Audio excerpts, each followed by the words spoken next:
Story 1. I moved to a French village for a man I met online. The village isn't on any map. I'm typing this from his study. The Wi-Fi cuts every 10 minutes and I don't know if this will post. If you're reading this, I need you to know my name and where I am, in case I don't make it out tonight. His name is Mark. Dating app, 2 years. Ago I was in Brooklyn. He was somewhere in the French countryside west of Paris. Sunset over a stone wall in his profile pic, glass of wine, and I don't know. There was something lonely about him. I recognized it. I swiped right. He messaged first. We FaceTimed every night for 2 years. Every single night. Copper pots behind him. Dusk through the kitchen window. He looked like an ad for the life I wanted. He'd remember things I mentioned once, at 11 p.m. on a Tuesday, and bring them up weeks later with the date memorized. I thought that meant he loved me. I need to tell you about me, so you understand why he chose me. I'm 28. Half Cape Verdean, half American. Grew up behind a wall in Riyadh, 30 identical houses, 30 identical lawns. Boarding school in Geneva at 13, college in New York. I speak 3 languages and none of them sound like me. My whole life I've been whoever the room needed. The closeted kid in Saudi, the fluent fraud in Geneva, the guy eating cereal for dinner in an apartment he can't afford alone. Mark saw through all of it, or I thought he did. He'd say, "Tell me something nobody knows," and then just sit there on the screen, not reacting, not performing back at me. And I'd end up telling him things I'd never said out loud. About my father, about David, the boy I loved at 16 who I couldn't tell anyone about because of where we lived. About how I set an alarm at 6 and hit snooze until 7:30 because the sound of the alarm is the only proof that a new day started. Stupid things. Real things. 2 years of this. 15 days together in person total. And then I gave up my apartment, packed 12 boxes, and flew to France. He picked me up at Charles de Gaulle. When I came through arrivals and saw him standing by that battered Peugeot, I walked fast, not a run. My bag was heavy and my legs were shaking. He met me halfway, pulled me in. One of those hugs where your whole body goes quiet for a second. I pressed my face into his neck, and he smelled like coffee and wool, and I just stood there breathing him in while taxis honked behind us. He said, "Tisla," and I said, "I almost didn't get on the plane." And he said, "But you did." He kissed me, hard, hands on my jaw. On a late-night call 2 years ago, I described my perfect first kiss. This was it, exactly. The drive was an hour, west of Paris. The A13, then smaller roads, then smaller ones. At some point, the GPS died. Signal lost, route calculation unavailable. Mark said we didn't need it. He knew the way. I checked my phone. No signal. The dashboard clock said 2:47. My phone said 4:12. Nearly 90 minutes difference. I figured the phone lost its time sync. The road narrowed. Trees pressing in on both sides, branches scraping the mirrors. The light went gray-green, filtered, through canopy too thick for July. Then the village appeared. 1 second trees, the next second stone, like it had been waiting. Rapilli. 60 buildings, maybe 70. Dark granite. Half-timbered facades, slate roofs. Flower boxes on every window. Every flower the exact same shade of pink. A fountain. A church tower. Mist in the lanes. It was beautiful. It was silent. Not quiet. Nothing. No children. No dogs. No radio. No wind. I could hear the car's engine cooling. I could hear the fountain. That was it. Mark said, "That's what's special about it," and drove to his house on the eastern edge where the buildings end and the forest begins. The house was beautiful too. Old stone, thick walls. Inside it smelled like bread and lavender and something underneath. Wet stone. Something underneath the wet stone. I'm not going to describe every room because I don't have time, but you need to know about the photographs. On the mantle. Mark hiking. Mark cooking. Mark on a mountain ridge at sunset. Every photo, just Mark. Self-timer, he said. Tripod. When you live alone long enough, you learn to document yourself. I picked up the mountain photo. The shadows on his face were wrong, falling from the left, but the sun was setting on the right, and in the corner, barely visible, a second set of footprints in the snow leading to where Mark stands. No footprints, leading away. He showed me the bedroom. Low ceiling, white linen. The pillow on my side, left side, my preferred side, was already dented, like someone had been sleeping there. In my shape. "Home," he whispered into my hair. His hand was on the back of my neck. "You're home now." When he touched my face, his hand was cool. Not cold, but not warm either. Like touching a wall. I leaned into it anyway. That first night he asked me about my day. The flight, the terminal, everything. The gate agent almost made me miss it, I said. "Tell me about her," he said. He was sitting close enough that I could feel his breath. "I want to know everything about today. Everything." So I did. And every time I stopped, he'd ask something that pulled me back in. Not, "How did that feel?" but, "What did the tarmac smell like?" and "What was the exact sound of the boarding announcement?" I talked for an hour. He just sat there the whole time, not moving, watching me like I was the most interesting thing he'd ever seen. While I talked, his eyes changed. His pupils got huge. Not from the light. They opened with my voice, black swallowing the brown. When I stopped talking, they shrank back. When I started again, they opened, like breathing. After I fell asleep, I half woke up and felt his hand in my hair. Same stroke, same pressure, over and over, exactly the same each time, a loop. I put my hand on his chest. It rose and fell perfectly, but there was no heartbeat, just a vibration, the hum of something running in the walls, the sound a refrigerator makes, the sound of machinery. I told myself I was tired. Jet lag, new bed. You tell yourself whatever you have to at 3 a.m. when the other option is getting up and leaving and having nowhere to go. Later that week, I woke up at 4 a.m.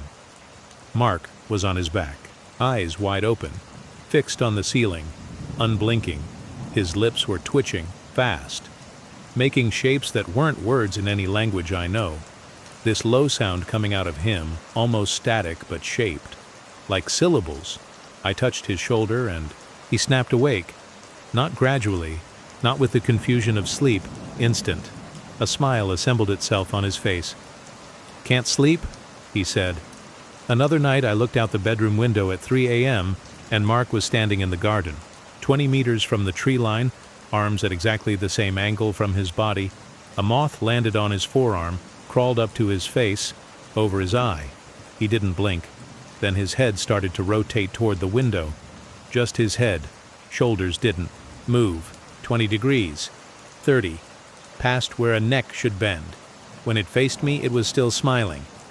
I hit the light switch. Looked back. Gone. A perfect circle of dead grass where he'd been standing.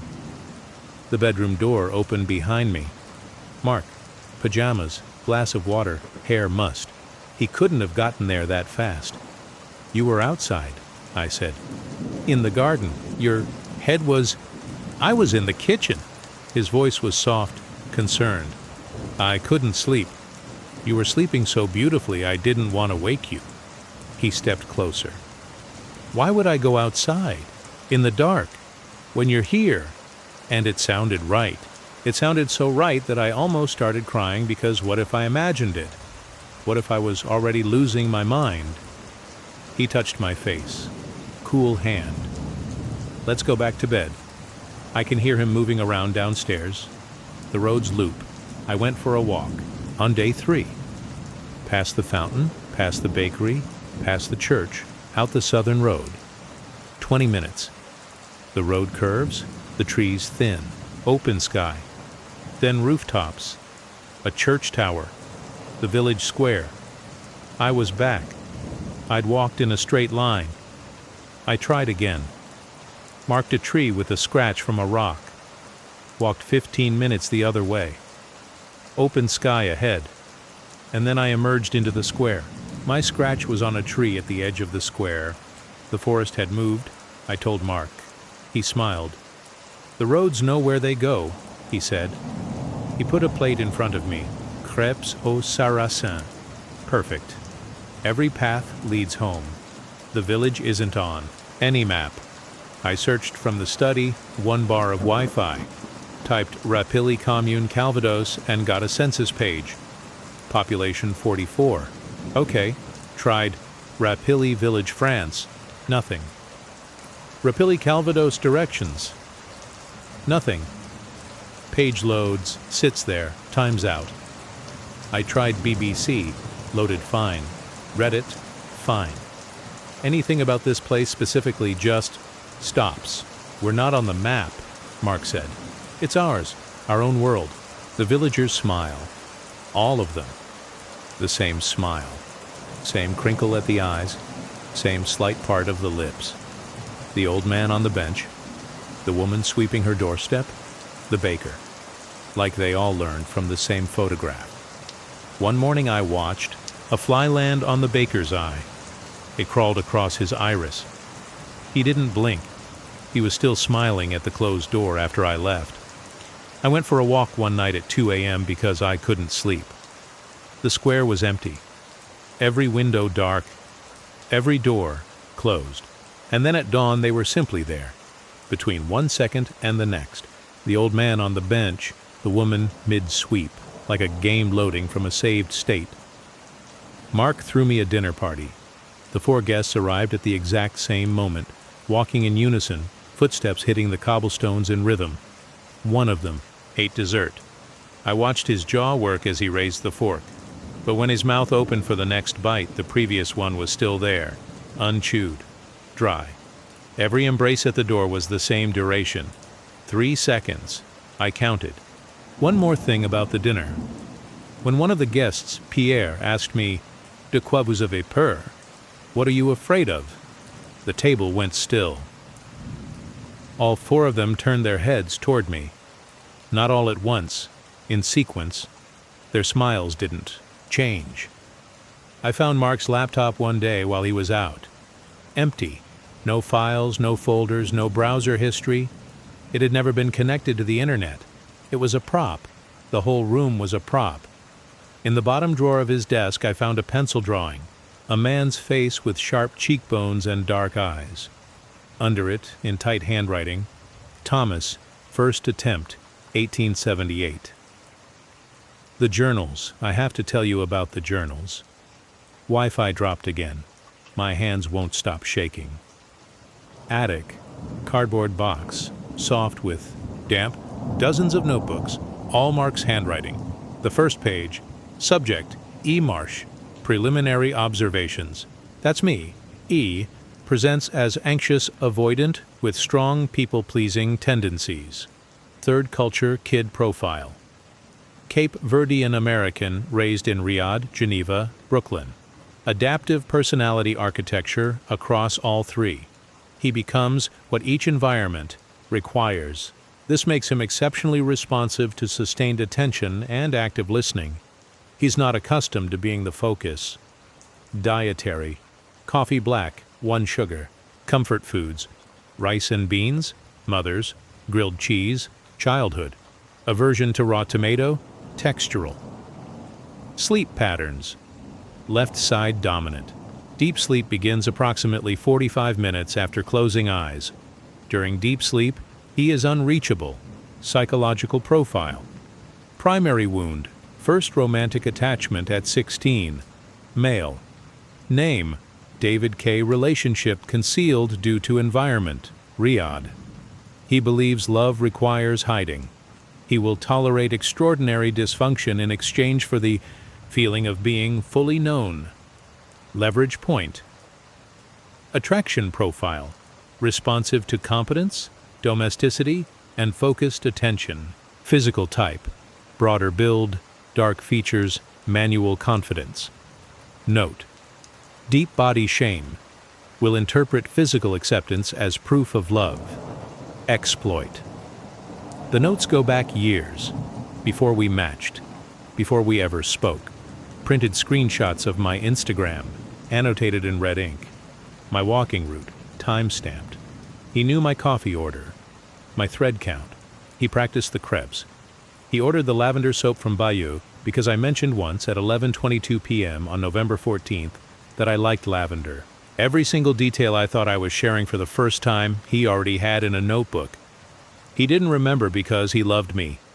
He remembered because he was studying me. Every FaceTime call was data collection, and I just sat there in my underwear, on my unmade bed, giving him everything because nobody had ever bothered to ask. I broke into the basement that night. The padlock was new, brass against ancient wood, 3 strikes with a hammer wrapped in a towel, stone steps, narrow. The air changed with each step down, got thick, warm, body temperature warm. It tasted like iron and dirt and something sweet. I didn't want to think about. The basement is larger than the house above it. The beams aren't wood. They branch and join like roots, like veins. When I pressed my hand against one, it was warm, moving, barely. On the far wall, carvings, older than the house by millennia, humanoid figures surrounding a central image, a large circle containing a smaller circle, tendrils extending in every direction. Below, in crude Latin, Ni tibum tuam amet. I typed it into my phone's translation app. It gave me 2 options. Do not love your food, or do not let your food love you. Against the wall, belongings, 42 collections, suitcases, backpacks, trunks, each tagged with a handwritten label. Émile Garnier, 1834-1851, Thomas Hargreaves, 1878-1891, Sophia Johansson, 1912-1923, Marie Claire Beaumont, 1952-1964, Colette Favre, 1971-1983, Yuki Tanaka, 2003-2009, Karim Osman, 2022-2024. And next to Karim's collection, a blank tag, Eliot Marsh, 2024, present. My hands started shaking. I opened Karim's bag, a rainbow flag keychain, a hand-knitted scarf with uneven tension and dropped stitches, a copy of Giovanni's Room with the spine cracked at page 112, a Polaroid. Karim, 24, dark eyes, a gap between his front teeth wearing the scarf, and Mark. Same face, same smile. On the back, in blue pen, day 30. I think I might stay forever. Near the floor, fingernail scratches in stone. Ademoy. Help me, it can hear you. Don't tell it your name. I tried to leave the basement. The door, stuck, wouldn't move. 5 seconds of my breath loud against stone. Then it gave, sudden and easy, like it was never stuck, like something had been holding it shut and decided to let go. I put the journal on the kitchen table the next night. Open. Tab leverage point. He looked at it. His face went through something. Surprise? Then concern. Then something like guilt. Then back to concern. Each one lasting exactly the right amount of time, like he was trying them on. Those are notes, he said. From a long time ago, when I was trying to understand attachment. Bowlby, Ainsworth. It sounds clinical because it is clinical, but it's not.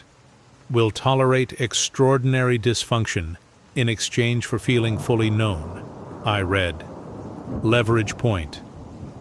Nothing. For a long time, nothing. I should have written it differently, he said. I was cold. I should have written the thing that hurt him most. The beach, I said. Jeddah, with my father. You, my voice stopped. You told me that memory last week like it was mine.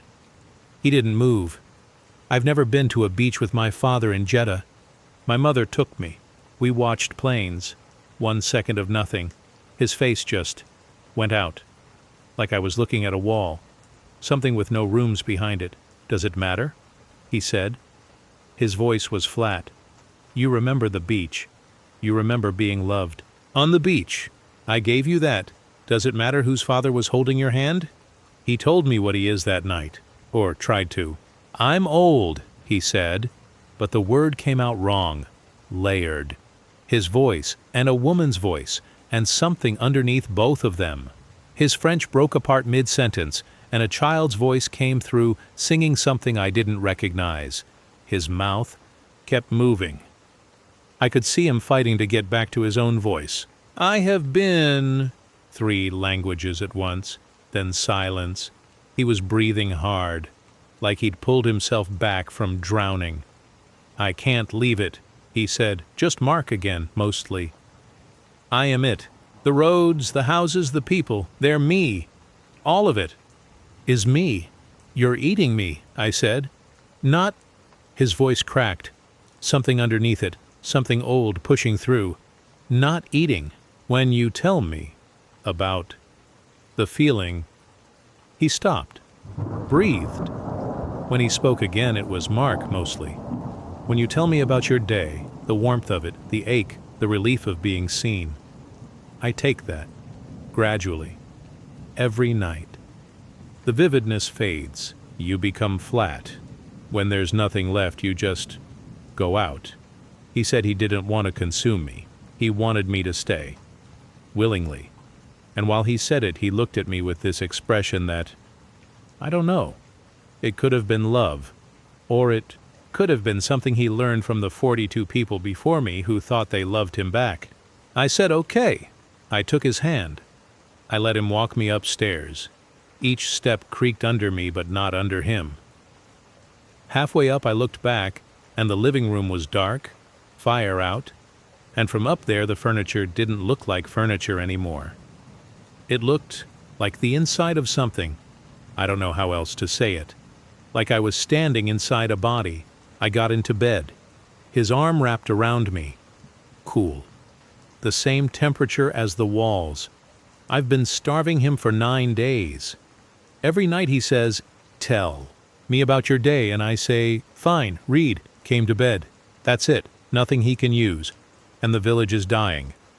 The flower boxes went brown first. Then the fountain water got thick, almost syrupy.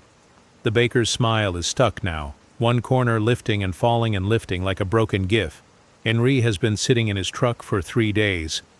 Engine catches, idles, cuts out, catches again. A spider built a web between his wrist and the steering column, and he hasn't moved to break it. The old man on the bench closed his eyes 2 days. Ego? Hasn't opened them. But the smile is still there. Smiling with nothing behind it? He told me he is the village. I didn't get what that meant until I watched it starve with him.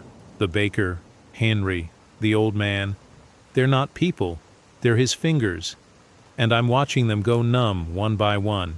He can't leave this place to find someone else. He can't make me talk. He has to be loved into it. That's all he knows how to do. So the only weapon I have is not loving him back. I had a memory yesterday. My apartment in Brooklyn. Eating cereal, waiting for Mark to call. I could see it perfectly. The bowl, the counter, the way my phone screen would light up. But I couldn't feel any of it. That flutter you get when someone's about to call and you know they're going to ask about your day and actually want the answer? Gone. I can picture the room, but the feeling's been scooped out of it. I can describe it, but I can't be in it anymore. 2 days ago, I looked in the bathroom mirror while brushing my teeth and my reflection lagged.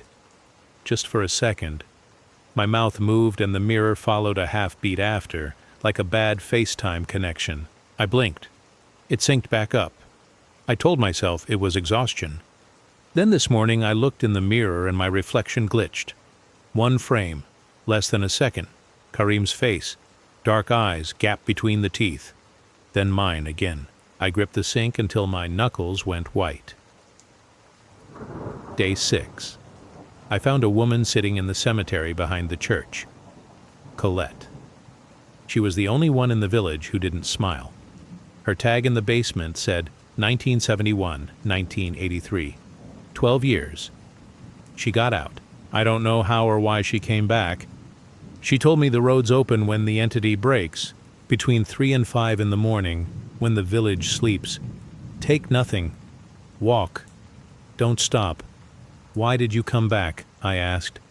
She looked at the church tower. My daughter came after me. She's still here. That was all she said about it. Some of the feelings will come back, she said. Not all, never all. I asked her how many feelings came back. Enough to get through the day, she said. Not enough to want to. I'm going to try tonight. 3 a.m. The Southern Road. I have my passport in my back pocket. No bag. Nothing that belonged to this house. Mark is downstairs. I can hear him in the kitchen, but he hasn't cooked in days. There's nothing to cook.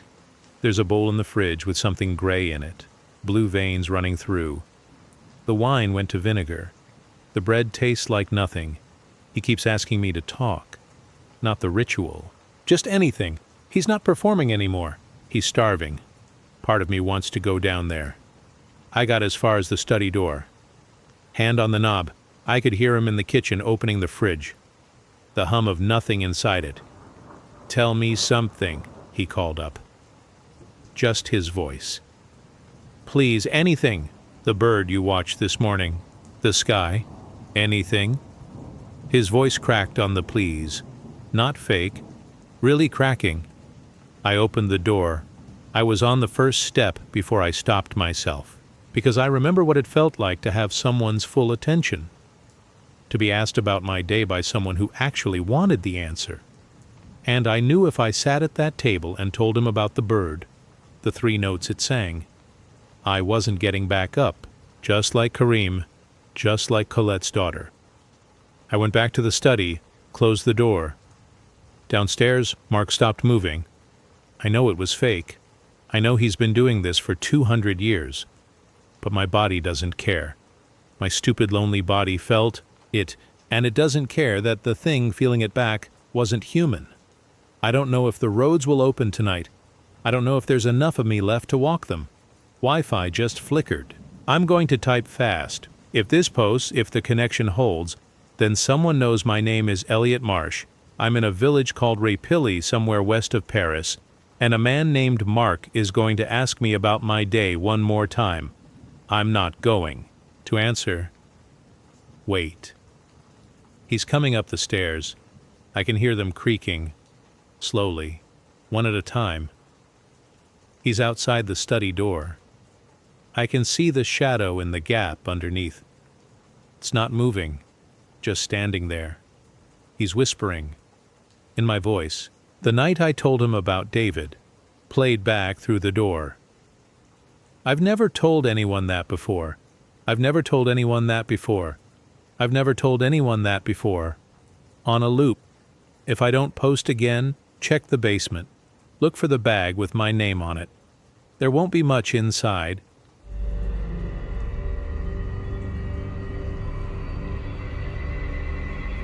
Story 2. I explored a house floating on the sea. Ghost ships are more common than you think, but don't get excited. Only takes one mistake for a boat to get loose from port in a storm, and there are millions of yachts all over the world. A well-made ship can float on ocean currents for years, so long as it stays away from any rocks. Can be decades before it ever crosses paths with someone. Most boats have AIS on them, little signal that lets the world know who you are and what you're doing. A smart owner will also have GPS. When ships get loose, the owners usually contact the Coast Guard, who'll go pick them up. But sometimes, for whatever reason, the beacon might not work, or the owners might not have had them on there. In these situations, you'll only know if you're close to one of these things when they pop up on the radar. I've had this happen once, and unlike most lost ships, it hadn't been because of a storm. It was a yacht that had been owned by a family holidaying in Thailand. They'd gone out for a short day trip, logged it with the harbor, then never came back. There was a search, but no sign of them was found. 6 years and a couple thousand miles later, I saw the sun-kissed float into view, emerging from the cold morning vapor like a ghost in the fog. I knew it wasn't manned from the way it moved, the way its wooden bones creaked mournfully in the cold and damp. When I reported it, the Coast Guard gave me the bad news about the boat's circumstances, told me I had to moor with it and wait till someone came to pick it up. This wasn't just lost property. There were grieving relatives. out there waiting to hear news of what had happened to this missing family. I had an obligation. I didn't want to. Something awful sad about a lost boat, but the sun-kissed felt somehow worse than that even from afar. The sails lay unfurled on deck, all bundled up like bodies in the morgue, fabric lifting gently in the breeze. I tethered my own ship to it and climbed down, listening to the unnerving silence of a perfectly calm sea.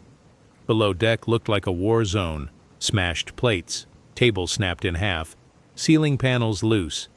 I wondered if the boat had gotten tossed around inside a tornado. Maybe the family had gone overboard all at once. But when I checked the master bedroom, the door had been wedged shut. It opened just enough to let me. It wasn't locked, but that was it. So I went and found a window that let me look inside. Someone had piled everything they could find up against that door. They had even used random bits of wood to reinforce the barricade. But there was no sign of who'd done it, just an empty room with no way in and no way out. The only other thing of note was a bed sheet they'd draped across one wall and painted the image of a house onto. Looked like a manor with a tower, one lone window at the top all lit up.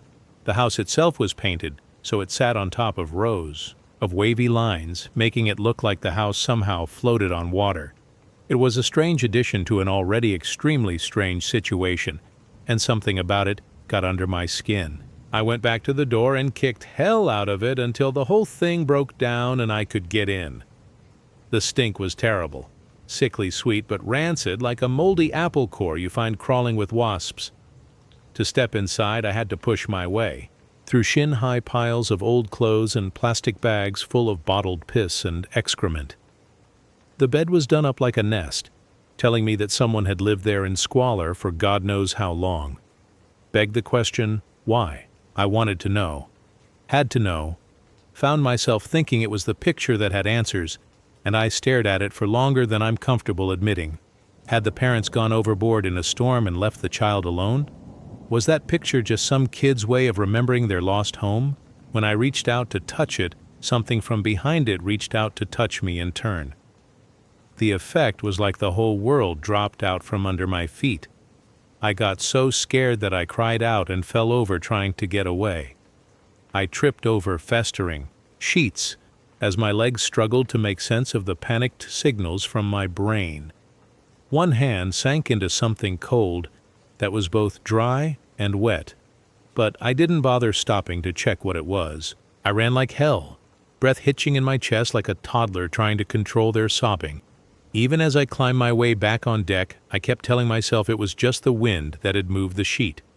But no matter how hard I tried, I couldn't shake the impression that there had been a dark shadow behind the light linen fabric, something reaching out towards me, a child's hand. But of course that was impossible. I figured I'd just let my nerves get the better of me, but the second that someone in a position of authority arrived, I got the hell out of there. It wasn't. Until a few years later I heard the story of the Tilhuist House, so named for the island it had once presided over from the lofty heights of a Hebridean cliff. I'd taken on a job tutoring rich kids who wanted to learn sailing and was busy working with an 18-year-old called Carl. He was in dire need of help getting his qualifications with the RYA to try and improve his personal statement. It was his gap year, and his last round of university applications had gone pretty badly. In return for letting him aboard my own yacht, his parents were willing to pay me a hefty bit. Surprisingly, his father also paid for a cook to join us. He was a strange addition, especially since I'm used to sailing either alone or as a pair. But he was damn good at his job, and I appreciate the warm meals. They'd fallen out of favor with the crown, he told me casually while frying an omelet one morning. Happens a lot with noble families.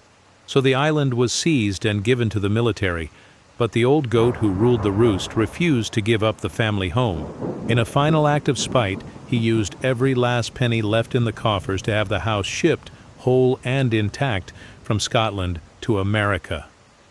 What? Like they took it apart brick by brick and just put it back together on the other side? Carl asked. No. The cook grinned at me like he was telling a joke. They dug out its foundations and slid the house onto a barge waiting by the coast. Hundreds of men worked day and night for months to do it. What happened? I asked. It sank. The cook burst into laughter. The family was ruined, he added. The father moved alone and penniless to America and faded into obscurity. He laughed again and served us our food, but later that night I did my own research and found a photo of the house as it left shore. It looked like most stately homes, only it had been dragged down a hill and placed, as if by magic, onto an enormous barge. That alone was weird enough, but what really kept me staring was the tower. Even in the grainy black and white sepia photo, I could tell it was lit up from within, a house floating on water, with a single tower and a lit-up window. It was 12 months ago when Carl reached out to me. He didn't want more lessons, but he did want some help sailing to America. He knew I spent most of my time over there, and I was experienced at making the crossing. For whatever reason, he didn't want to make it a family trip and needed someone to act as a guiding hand. I got the sense that some tension had risen between him and his parents, but it was none of my business. The only caveat was he had a girlfriend he wanted to come along. She was new to sailing, and he didn't want to risk that long a journey without someone else experienced on hand. I agreed. I'd found him to be a good enough sailing companion in the past, and the pay was good. Not long after, I was joined by Carl and Alice for a 6-month journey to Canada, which would be followed by a short itinerary south to warmer waters. In the USA, my plan was to drop them in the Caribbean, where they'd spend a few weeks and then fly back home just before the weather turned. The ocean crossing was mostly uneventful. Carl and Alice had a few minor arguments. The boy considered himself a hard worker, but Alice had been looking for a more relaxing adventure. He thought she was lazy, but in my opinion, she just wasn't happy bobbing along the empty water with little to do or see. It isn't a hobby that suits everyone. The arguments weren't big, but there were a few days where she spent her time sulking below decks with a book, while Carl tried his best to make small talk with me about things like his new job as a paralegal or the opinions of idiots on social media. Despite having little in common, Carl didn't bother me too much. He was young and well-meaning. Still, I really wish I'd been with someone else during that trip. After all, it was Carl who insisted we board the Tilhuist house. The sea was calm when we saw it. Alice was sitting at the bow of the ship with her, legs curled up and a book in her lap. Carl was down below, working on something for his job. It had been a few days with no wind, so we were stuck using the motor. I was busy dwelling on the unpleasant sound of the engine and the smell of diesel, when Alice suddenly called out, "Is that a lighthouse?" This is a fairly alarming thing to hear when you've mentally positioned yourself nearly 1,000 miles from the coast you're aiming for. First thing I did was check the navigation computer in the cabin, which confirmed we were in the middle of the Atlantic. Barely a moment later, Carl appeared with a furrowed brow. "Can't be," he said, followed by a glance my way to confirm. I then climbed on deck and found Alice by the gunwale with one hand shielding her eyes from the sun. I followed her gaze and tried to peer through the morning mist that was fast evaporating beneath the heavy sun. When my eyes alighted on a tower that rose slowly above the horizon, I was filled with a terrible disquiet. It was a silent shape that seemed to emerge from the very water. They were long minutes spent staring, as neither us nor that strange object were moving at high speeds. Instead, we trundled towards each other in a lazy crawl. Even when it had crested the horizon and the entirety of it was in view, I couldn't quite accept what my eyes were telling me. I could only struggle with the growing apprehension that I felt. In the end, it was Carl who broke the silence, standing. "They're like statues watching a house float our way. Is that a fucking house?" Alice laughed at his words, but when her eyes passed mine, she seemed uncomfortable with the sight. I couldn't blame her. The sight of it filled me with dread. "It is a house," Carl cried. Then turning to me, "The Tilhuist house. It has to be." I filled Alice in on the legend as Carl raced to grab a pair of binoculars. After he had spent a few moments gawking at the house, I took them and looked for myself. The windows were dark, the front door closed. Bizarrely, the barge was filled with what looked like dead plants. Ferns and bushes turned brown and wilted, arranged in pots and planters like it was just an everyday backyard. And the house itself was far more intact than it had any right to be. The windows were filthy and the roof tiles were missing in places, but the damn thing shouldn't have been standing at all. The rubber on the barge's drums should have failed decades ago. The wood should have rotted. The chains should have rusted, and any ropes should have snapped. I could have listed a dozen more points of failure, all of which should have passed long before I was even born. All of which meant that the house and barge ought to be long underwater. But this was my rational mind protesting. Deep down, I knew that the house was real, or real enough. It was a forgotten thing far outside most people's attention, and who knows what happens in the unseen corners of the world. And the sea is full of places far outside anyone's sight. The house floated in spite of rationality, and no amount of my worrying could change that. We made no course correction during that long hour, but still the house drew nearer, looming towards us with a quiet certainty that unsettled me for all its confidence. The house didn't chase us. It didn't have to. At some point, it even slowed down. It was Carl who had the sense to get behind the helm and take control in case things hadn't gone so smoothly. I could only stand, frozen in terror as half my eyeline was taken up by the ever-growing spectacle of a 3-story manor house. A creaking, groaning monstrosity made of wood, brick, and plaster that twisted in strange buttresses and extensions, that defied any kind of architectural planning.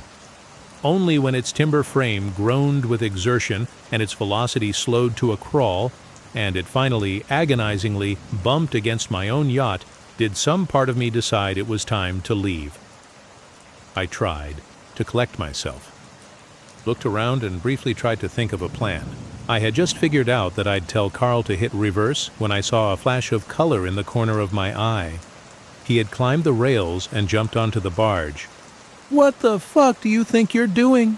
Alice screamed the words just, as her boyfriend turned and gave her a big grin and a thumbs up. He must have heard her, but he clearly wasn't interested in the warning. "It's fine," he cried, while securing the lines between the two vessels. "What are you so scared of?" Alice looked at me as if I might offer up some kind of answer that wouldn't sound insane, but I struggled. The mere sight of him on that floating island was like a shock to the system, like driving by a tall building and glimpsing someone hanging off the edge of a high window. Most of what my brain kept telling me was along the lines of get away from it because the damn thing shouldn't exist. It might not be safe, I eventually cried. It could sink at any moment. "If it is the Tilhuist house, it's been around for 100 years, he replied. "Why would it sink now?" "Because you're fucking trampling all over the damn thing," Alice snapped. "Carl, please just come back." Growing annoyed with the both of us, Carl sighed and poked a thumb towards the house. "I gotta look," he said. "I just gotta." He was halfway to the door when I realized he wasn't gonna stop unless I did something. Finally stealing my nerves, I climbed the railing and found that once I started taking some kind of action, it got a little easier. Pretty soon I was jumping down onto the strange wooden beams of the barge, where I quickly noticed the thin layer of algal slime that made them as slippery as ice. I had only taken a few careful steps when Alice cried out, "Carl!" I looked up to see the front door open and the young man nowhere in sight. "Don't worry," he cried out from somewhere within. "Guys, you gotta check this out. It's kinda creepy," and his words were cut off when the door slammed shut, and there was only the sound of sloshing water and Alice's growing screams. "Get him! Michael, you have to go get him!" Alice continued to beg me to hurry, but I took my time approaching the door. That place was an unknown, and it sat strangely on the senses. An old wooden deck covered in ancient potted plants and even a goddamn bench, like I was just walking on my grandmother's patio.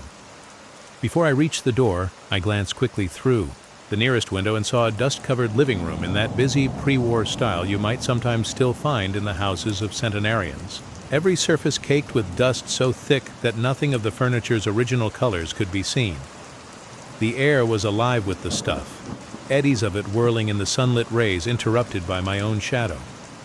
But there was no sign of Carl, only A single hallway with an open doorway. The shadows beyond as black as printed ink. Taking a deep breath, I pressed onto the door and had just reached for the handle when it was snatched from my hands and Carl stumbled towards me. I cried out in fear, not just as the suddenness of his appearance, but the way he came out of the dark with wide eyes and pale skin. He looked more like a corpse than the lively young man I'd been looking at just moments ago. He was clutching, his one fist in the other, squeezing tight around 3 bloodied stumps where there was nothing above the knuckles. Blood dripped down his trousers and stomach, and somehow coated most of his face and chin. I barely managed to utter some kind of question when he collapsed forward into my arms, and we were both sent falling towards the floor. I did my best to catch him, but the impact was hard on us both. I hurt my back, and he rolled off me, grunting in pain as he moved onto his wounded side. I quickly regained my feet and began helping him upright. I had one arm under his when he tensed up, freezing, like a man terrified. His eyes had fixated on the door behind us. It had been left ajar, open no more than an inch. Slowly the handle turned, and the door closed with terrifying deliberacy. We left immediately. The house followed. We had motored away nearly half a mile, when the barge, creaking and groaning like a terrifying monster of the deep, began to glide after us. Carl screamed as this happened, even though he was below deck at the time. I might have wondered how it was possible he knew what was happening, but I felt it too. Felt the gaze of that thing upon us. My heart raced for hours afterwards. Even after I had set our course and climbed down to find Alice gently stroking the shivering face of her boyfriend, I looked around for something that might help us, but there was nothing I could do. Instead, I sat anxiously and listened as Carl finally stopped screaming and began to mutter a peculiar but haunting phrase. She'd no choice. She'd no choice.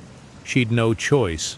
Nothing I did could get him to stop, and while Alice was committed to staying by his side, I struggled to ignore his desperate whispers. They wormed their way beneath my skin and added greatly to the panic I fought to control.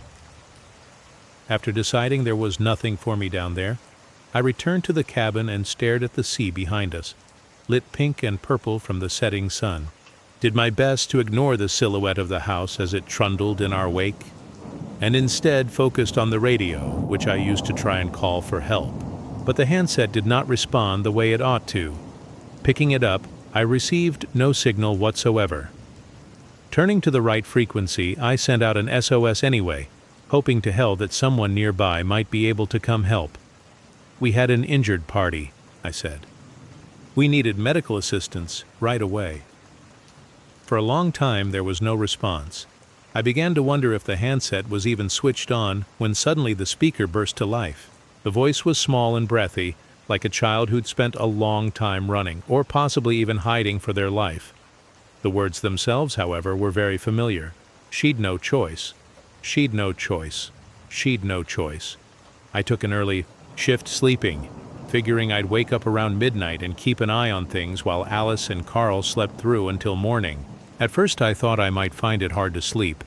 I was worried about what might happen if the house caught up to us, and my mind was racing with a million other questions about the logic of it all. But stress is a powerful sedative, and sleep came easier than I thought, leaving me in a dreamless slumber. When I awoke, there was the sense that very little time had passed, but the clock beside my bed told me it was 3 a.m. Any anger or frustration I felt at Alice for getting to wake me up quickly dissipated as I sat up and the atmosphere of the yacht sank in. It was quiet. No motor, no flapping sails.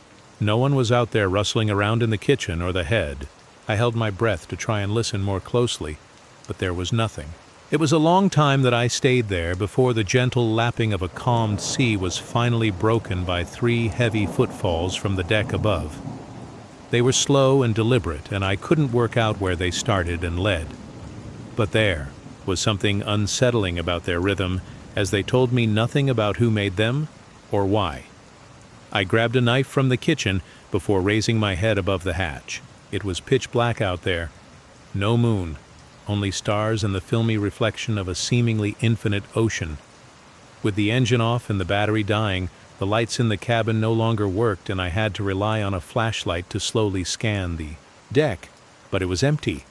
No sign of who'd been stomping around up there, even though only minutes had passed since I'd heard them. I dropped back down below and looked around for Alice and Carl, but the cot where Carl had lain just hours ago, babbling and whimpering as his girlfriend tended to his savaged hand, was now a knot of bloodied empty sheets. A cup lay knocked over by the floor, and I couldn't help but imagine some kind of struggle to explain how it had gotten there. But that told me little about where anyone was. My first priority was to get power back up, but I soon found that the keys to the engine were missing. Worse yet, the spares were gone too, even though they had been kept in a locked drawer by the navigation table. Someone had opened it with no muss or fuss, either guessing or somehow knowing the combination to the lock I used. Accepting that I was stuck in the dark, I began to look for Carl and Alice using just the flashlight. There were only 5 compartments on that yacht, and I checked each one, and then, driven by a growing sense of panic, I checked them again. And then, just to be sure, I checked one more time. I circled the quarters, opening doors and whispering, then crying, then shouting for this hideous joke to stop, but no one came to help. I returned to the deck and searched there, but there were only a few blood streaks leading to the aft of the boat. I looked overboard, gazing anxiously at the water around me. Had they gone overboard? I tried peering deep into the water below, but there was only darkness down there.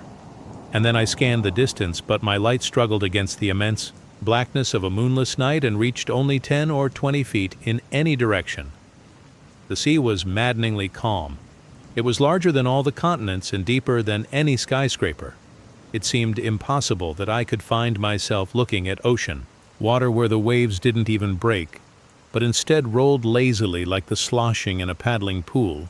The sea offered not even so much as a breeze to help me get going, because that was all I needed. Just a bit of wind. With that, I could get myself to busier waters and find real help. But without wind or an engine, I was stuck drifting. And what? Of Carl or Alice? The dinghy that served as a lifeboat was still secured to the aft. If they'd left the yacht, they'd done so by swimming. That was surely an insane thing to do, but Carl hadn't exactly seemed himself towards the end either. For a moment I entertained the question, where had they gone? But that was a stupid thing to do. No sooner had I slumped into the captain's chair and let myself think the words, than the answer came to me unbidden. Instinctively, I turned my eyes towards the part of the horizon I'd been avoiding. The house was dark against the blue-black horizon, a nearly impossible to see silhouette that anyone could have missed had they not known what to look for.